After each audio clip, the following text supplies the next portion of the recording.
So we bring you another installment in our ongoing story about California and its long descent from a middle-class utopia, an inspiration to the rest of the world, to the kind of place that Donald Trump wouldn't want immigration from.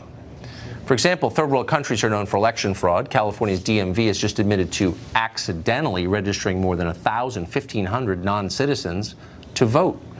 Los Angeles, meanwhile, is grappling with an epidemic of typhus, in this country, typhus. In San Francisco, an app called Snapcrap, disgusting but true, has just launched to help residents there report local waste on the sidewalk to the government. Victor Davis Hanson is, like me, a native Californian. He's a senior fellow at the Hoover Institution. His family's been there for 6 generations in the same house. He joins us tonight. Victor Davis Hanson, is an honor to have you on the set.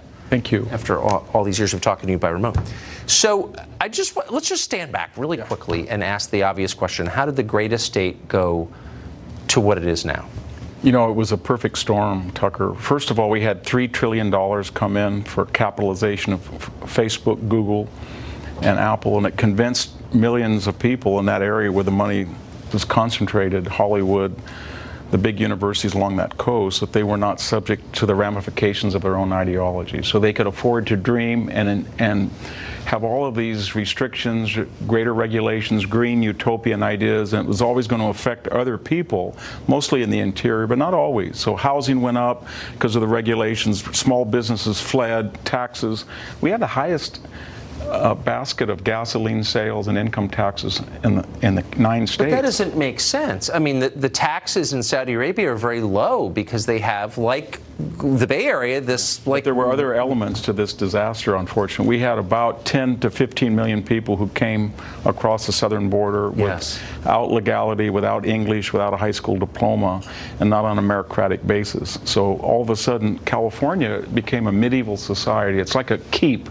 The coastal strip is the castle keep where the elite live, and everybody else serves them, and the middle class has fled, and we have 1/3 of all welfare recipients in the United States. 20% of the state lives below the poverty line, yet we have the most billionaires. So it's a pre-modern and it's a postmodern society where you pay taxes and you get schools that are 46th in the nation and infrastructure that Forbes rated 49. Thank God for Mississippi. So the rest of Arkansas used to say that, now it's California. Yeah. So the rest of us and our viewers who don't live in California must be thinking, well, okay, but what does it have to do with us? Should we be worried about this in the rest of the country? Yeah, I think so, because California gave us Deukmejian, Reagan, Pete Wilson, and it was sudden. It flipped suddenly to a one-party state, and that was this weird new combination of the Democratic Party. It's a pyramidal society where very wealthy, America's wealthy people are left-wing now. They're very ultra-wealthy. Yes. And then they have a subsidized poor on the bottom, and that was the paradigm that over-regulated, overtaxed, and sent people out of the state. But that's one question that I honestly don't understand. So let's say you're the 41-year-old multi-billionaire who owns Twitter, and 10 minutes away, people are dying of ODs in the sidewalk. Why don't you do something? I mean, Carnegie would have, Rockefeller would have. You feel guilty about your wealth, so in the abstract, you can afford to be left-wing and help the, quote, poor, while your kids go to in the Menlo Park, Sacred Heart, or Castanea. Yeah. And then you have a big walls. Remember, walls don't work on the southern border, but they sure work in Atherton and Hillsborough around your estate. Yes. So you have ways with your power, wealth, and influence to navigate around the ramifications of your own ideology, and that's what they do. But you'd think they would want to help the people right outside their door. You think so? You go to Redwood City, which is the service area for Silicon Valley, and poor Mexican-American people are living 6 and 7 families to a house, right under the noses of these people. So I don't think they're very liberal at all. No, they're not. They're not liberal at all. No, and they've ruined the state. It's so depressing. I'm so glad that you're here with us. I'm glad to be here.